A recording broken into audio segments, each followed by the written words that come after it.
Welcome to Business as a Magical Practice, where your business is the vehicle for your self-integration and soul evolution. My name is Sam Garcia, and I'm the founder of Dirty Alchemy Digital Marketing. And I'll be guiding you through how you can use your business as a spiritual practice and what magical businesses are doing to hit their goals and change the world. Together, we'll be relating the mystical to the world of business so that our work can unite spirit and matter, shadow and light, conscious and unconscious. Let's dive in. Hello, everyone. It is our last week of 2021. So the last podcast episode of 2021 as well. And today we're talking about reviewing 2021 and setting 2022 goals. This is so that you can have more fulfillment, more impact, and more cold hard cash in 2022. But first off, please fully relish in all you accomplished in 2021. Seriously, think back to 12 months ago, the you from December 2020. Think back, can you put yourself there? What did you want? What did you really want when we were in December 2020? How'd you feel then about your goals? Did they feel inevitable? Did they feel like a big stretch?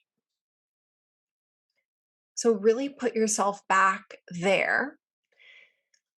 And even if you didn't hit all of your goals this year, I would bet good money that your December 2020 self would be blown away by all that you did this year, all that you accomplished this year. So put your hands on your heart and fully acknowledge it all. Be so grateful for what happened this year. Be so proud of yourself for all that you did, all that you didn't do, how much you've expanded, how much you've learned.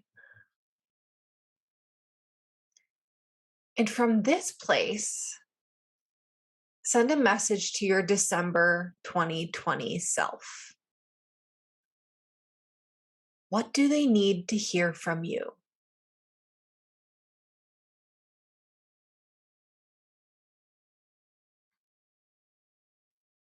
What do you want to tell them about 2021?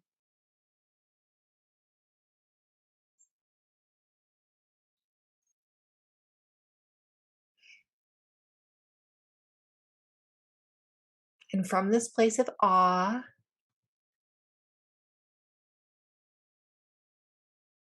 let's do some goal setting.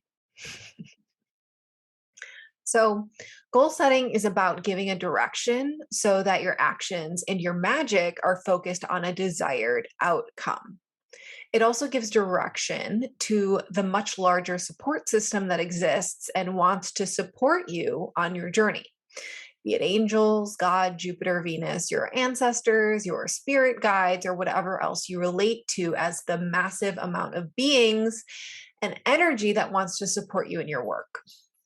We are lucky to be magical business owners because we have so much more support than Muggle-owned businesses who solely rely on their blood, sweat, and tears, or their strategy, or their ad spend.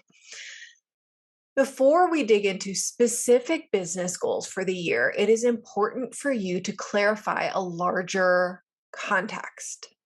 What you want out of your life. Defining what you want in life is your key to make sure that 2022 is the year that checks the fulfillment box. Basically, if you want to go after something, you have to first know what it is.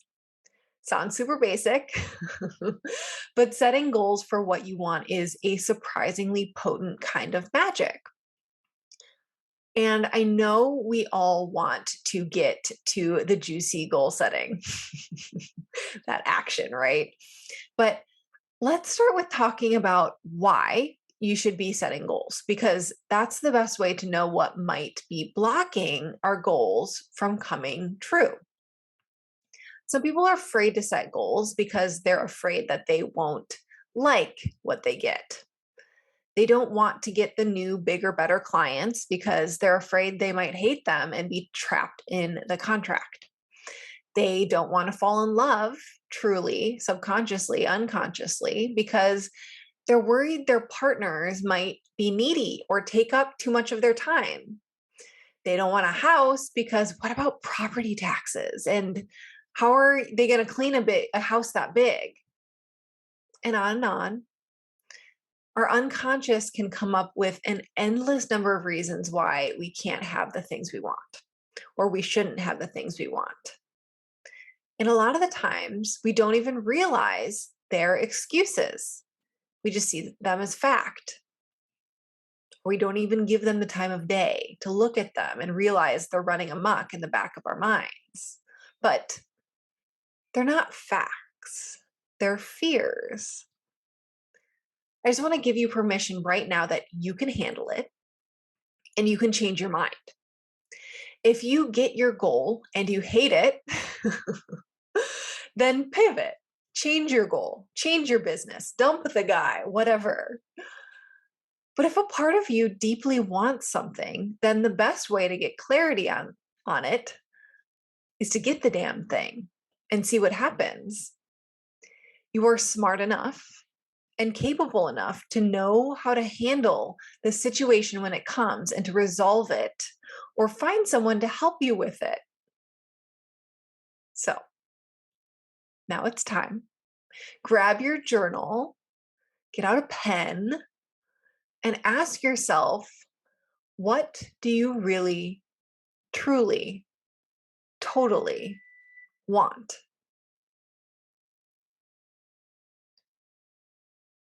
What would you want if no one would judge you for it? What would you want if no one would be pissed about you wanting it? If you, without a doubt, 100% would get it just by wanting it?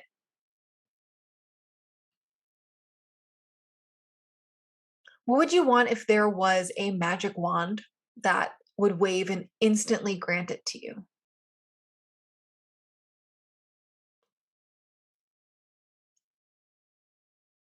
So actually ask these, actually answer these.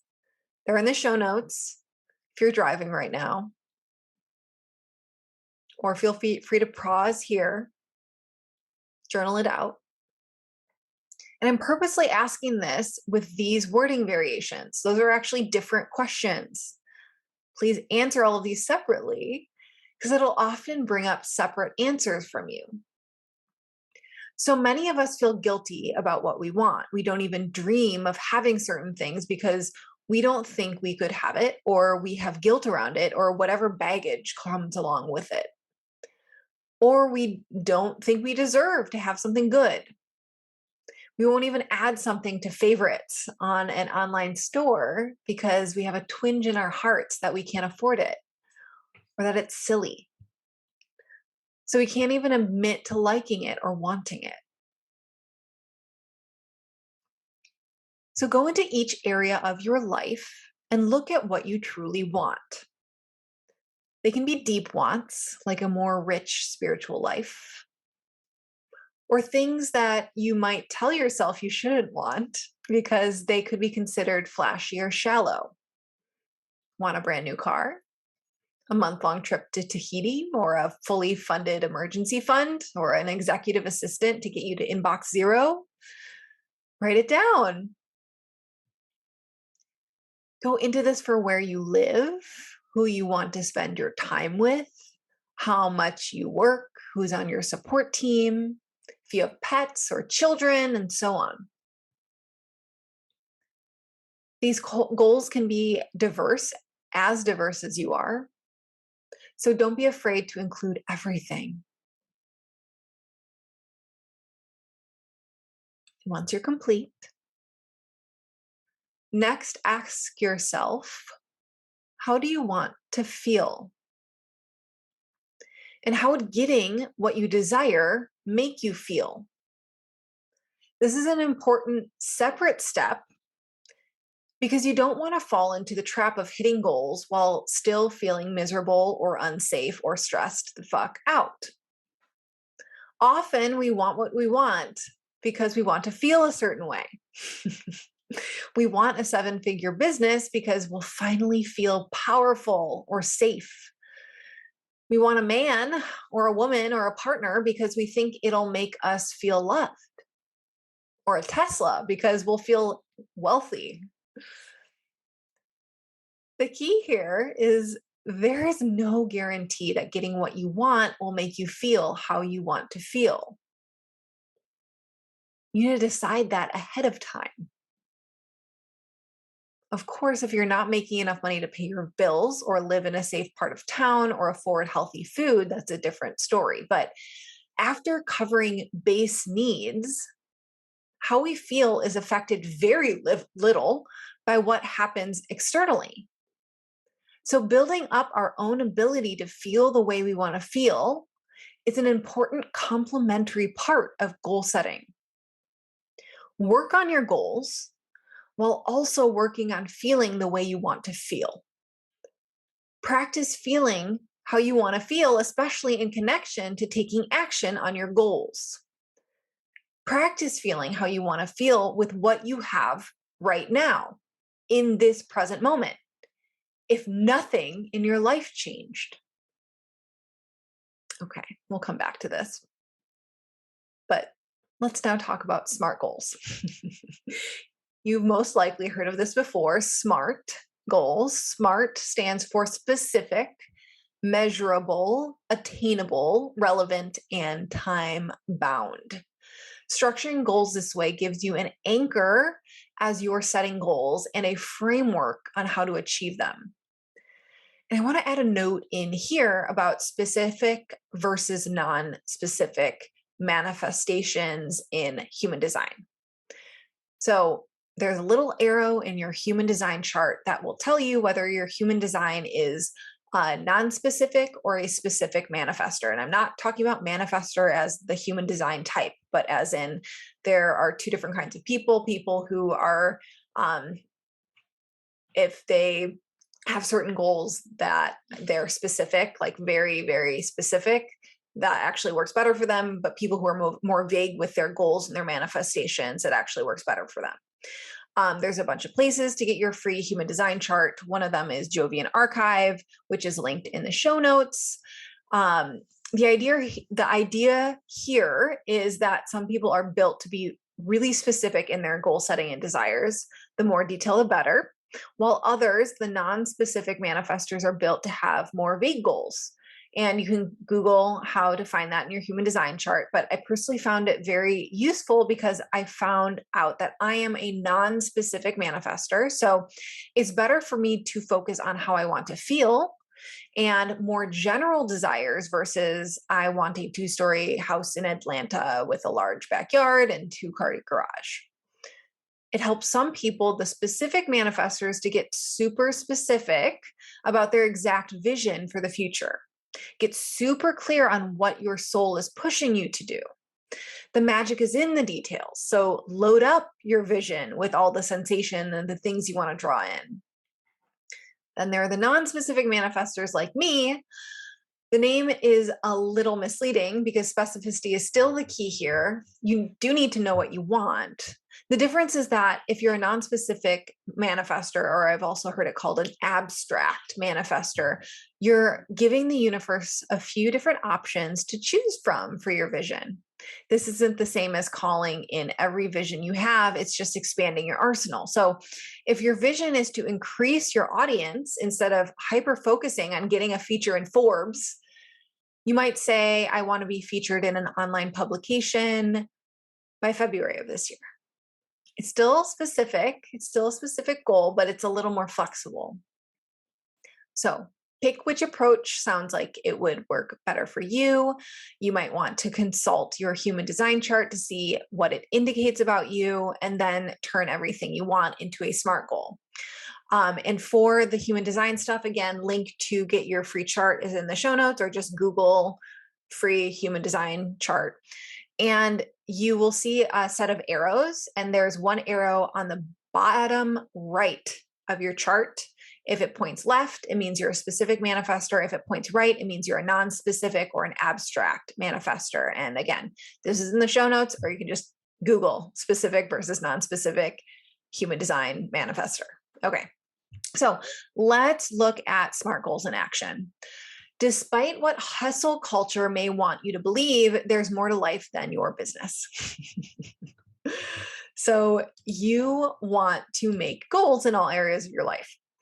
So set 1 to 3 goals like this, those SMART goals for every area of your life: work, money, love, family, spirituality, fun, and health. So those were 7 categories: work, money, love, family, spirituality, fun, and health.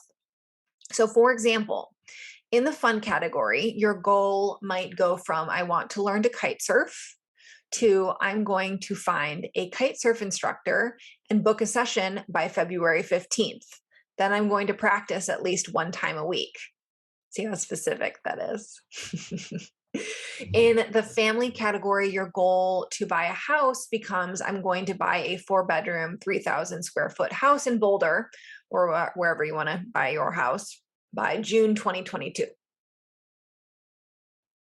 In the spirituality category, your goal to take more time to do magic might become I'm going to set aside 10 minutes every morning to do my gratitude ritual. Or even better, every day when my 7 a.m. alarm goes off, I'm going to do my 10-minute gratitude ritual and actually schedule it in. In the money category, your goal to make $1 million will morph into how much you need to make each quarter in 2022 to make that million, and then how much you need to make each month to hit that, and how much you need to make each launch and from each offer, and so on. You may need to do a little research in this process. Reframing from a vague desire to a tangible goal could require you to have a research phase, like in my kite surf example. You need to find someone who teaches this, and then you need to book a session and figure out what that actually looks like. So there's a little bit of research involved. Or maybe you don't have a morning ritual and you want one, then you need to actually decide what it's going to be. So make a date that you'll decide by. For the money category, I want you to actually set an annual revenue goal. It's very important as a business owner. This will give you a template for what you want your income to look like, which will help guide you as you're planning your business and career moves. As you're thinking through all these goals, it's really important to ask yourself, what impact do you want to make? If you want more fulfillment, more impact, more cold, hard cash in 2022, you need to loop the impact you want to have on the world into this process.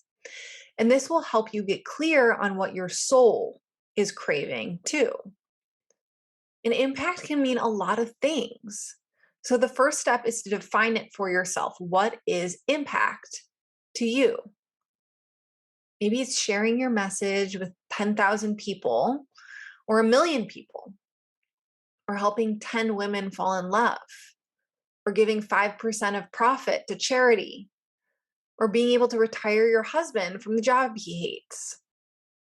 Whatever it is, define it now. An embodiment is really helpful for this process because in order to dig deep and understand your desires and how you desire your impact to be, you have to connect deeply to your feelings. You need to go through the process of reaching your goal and feeling into it. So look back over the goals you set so far. And how do you want to feel this year? Do each of these goals make you feel that way? If they don't, time to make some revisions. And I know I've asked you a ton of juicy questions today, and don't worry, all the questions are going to be in the show notes down below. And I encourage you to take some time to journal after you're done listening to this episode to get super clear on what you want. Allow yourself as much time as you need to fully embody what it would be like to have those goals done. or you can listen to this again with your journal in hand and pause every time I prompt you with a question. Then go share your goals, at least the first draft. This can be with a friend, coach in the Business as a Magical Practice Facebook group, or declare it loud and proud on your Instagram grid. This is actually an important part. There's so much power in being seen and witnessed in wanting what you want and sharing your goals. I've seen so many women who were only able to reach the goals they set because they finally allowed themselves to get comfortable with those high sensations that come when they expose their desires to others. Okay, that is all for today.